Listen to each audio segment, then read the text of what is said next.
ಚೆಲುವೆಯೇ ನಿನ್ನ ನೋಡಲು ಮಾತುಗಳು ಬರದವನು ಬರೆಯುತ್ತಾ ಹೊಸ ಕವಿತೆಯ ಹಾಡುವ ನೋಡಿ ಅಂದವನು.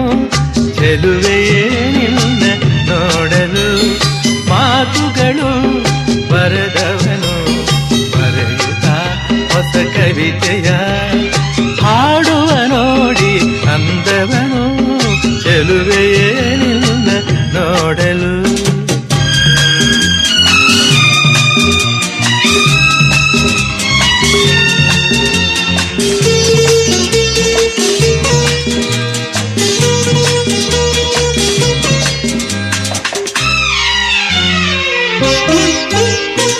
ನೀ ನಗುತ್ತಿರೆ